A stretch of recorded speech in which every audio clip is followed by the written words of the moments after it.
Annie. We need your help with something. Are there any old books around Qingce village? You know, from a really long time ago? Oh, looking for ancient texts, are we? Let me think.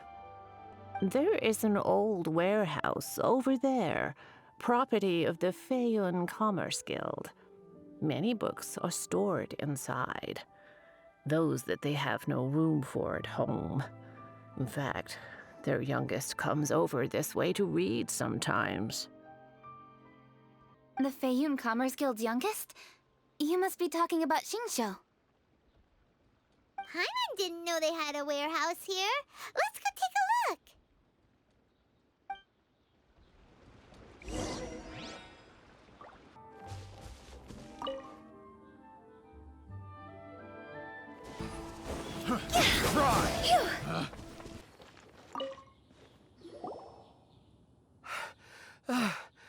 I've come here to clean the book warehouse plenty of times before, but this is the first time I've run into these crooks.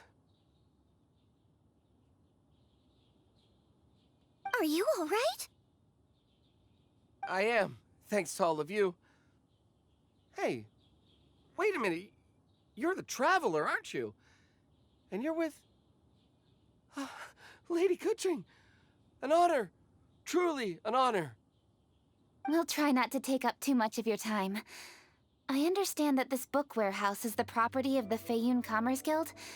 Could you advise whether we might find any text relating to the stove god in this collection? The stove god? I heard that's the Lord of Geo, right?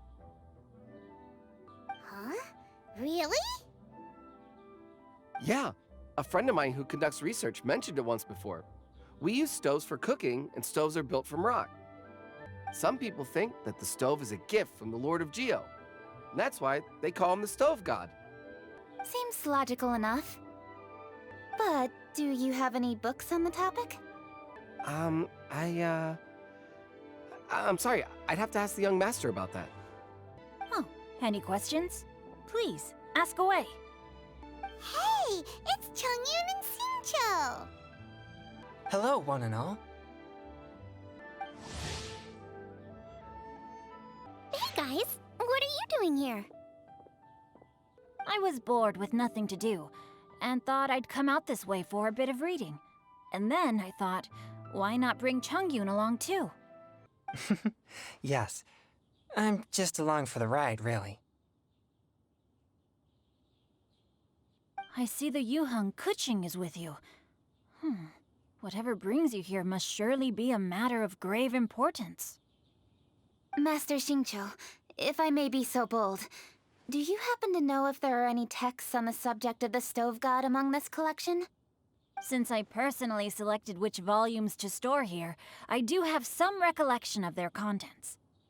If my memory betrays me not, there is one volume among them called Demystifying the Legends of Liyue, which mentions the stove god. Might I take a look? Certainly. If it pleases my lady, I shall lead the way. Sheng, I will take care of things here. You're free to go about your own business. They're back! So did you find it? Yes, Master Xingqiu has quite an exceptional memory. Demystifying the Legends of Liyue does indeed mention the stove god. However, it says the following. The body of the dragon wielded a tail that could eclipse the sun, and claws to command fire and teach the ways of wisdom. Receiving the gift bequeathed unto them, humankind cooked food with fire, and thus did they prosper.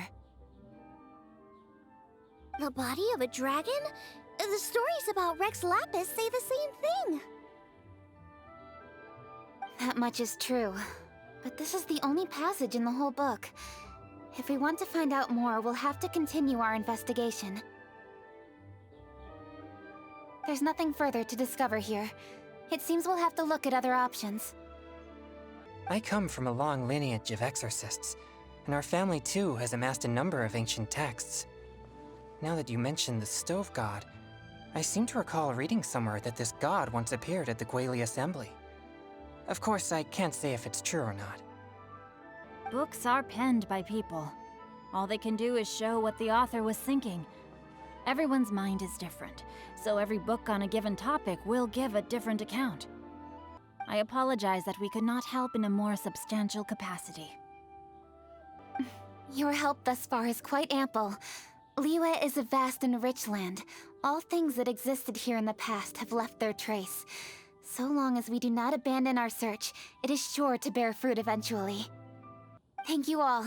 We will continue our investigation elsewhere.